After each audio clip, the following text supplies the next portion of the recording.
Now, more stories, insights, and analysis of Illinois policy and politics.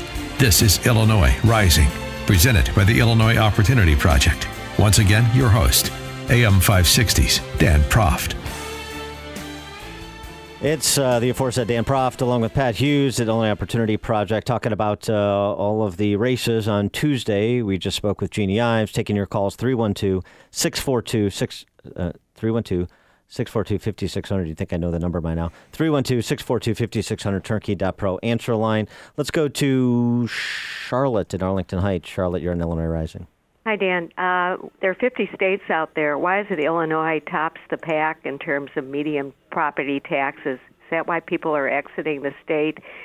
And how has Governor Rauner's sanctuary state invitation made this worse? Yeah, good questions, both, Charlotte. Yeah, thanks for the call. Highest combined state and local property tax burden in the nation is Illinois. Higher property taxes than states like Florida, which is a fairly sizable state. It's bigger than Illinois, it turns out.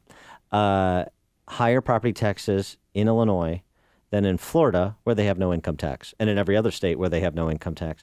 And the reason is because we've had phony property tax caps. Politicians in both parties run on them, but they're not real property tax caps, which is why you see your property taxes continue to spiral. And that's a real point of contrast between Ives and Rauner, between the conservatives running for state legislative offices and the incumbents who keep voting for tax increases and do nothing on things like property taxes.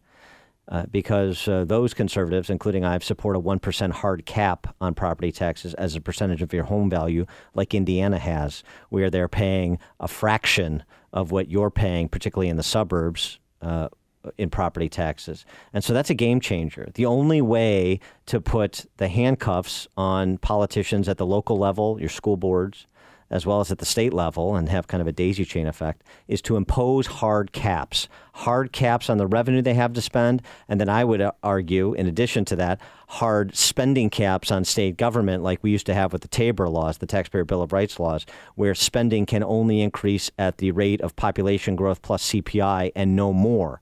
That's the only way, because otherwise it's termites through wood. They will spend through your home equity, as they're doing. You don't have to believe me. Just check out what your home value is. Go to defendhomeowners.com, get a free property tax report. See what home sales look like in your community, in your region.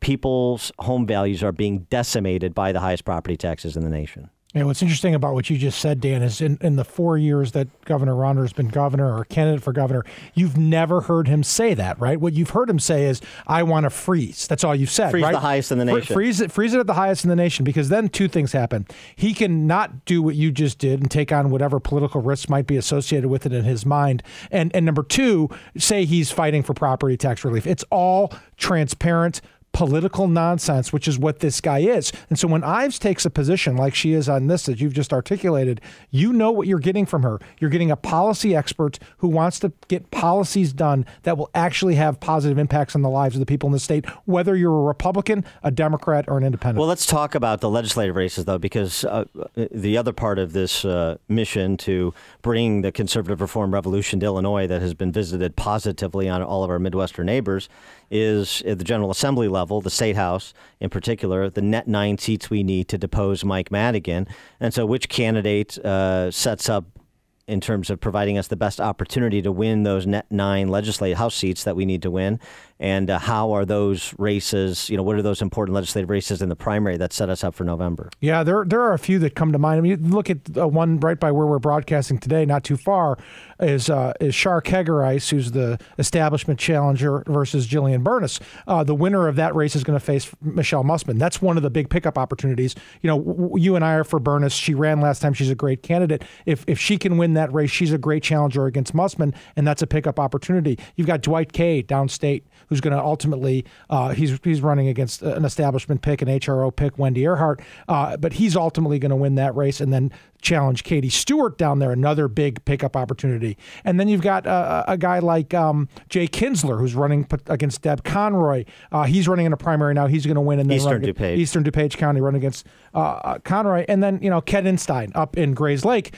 He's running in a contested primary. Looks like he's going to win that. He's a great candidate. And he's going to run against Sam Yingling, another great pickup opportunity. So there are all these races going on right now where there are great candidates that we've helped recruit and train and develop that are working working hard in the primary that are going to be launching pads to pick up seats against Madigan in the general. And what's interesting about these legislative primaries, to add some more evidence to the record of Rauner's passive-aggressive support for the 32% tax increase, where he played Pontius Pilate, didn't want to wear the jacket for it, but didn't want to fight against it either. Then 15 House Republicans voted for it and made it law, is the remaining incumbent tax hike voters in the primaries are being supported by Jim Durkin with Bruce Rauner's money against conservative anti-tax challengers, talking in downstate races like Terry Bryant against Dr. Paul Jacobs, and Josh Griffith against Noreen Hammond, and Darren Bailey against David Rice. These are Southern Illinois races, and Western Illinois in the case of Noreen Hammond. But those are three incumbents who've been there for a long time, voted for the tax hike. They're being financed by Rauner's money at Jim Durkin's direction. And we're backing the challengers in our private lives. So that tells you a little bit about the division within the party. Are we going to be a conservative reform party, or are we going to be the junior partner to the Chicago Democrats? And that's the choice voters have to make around the state as well. Dan and Pat coming to you on this special election edition of Illinois Rising.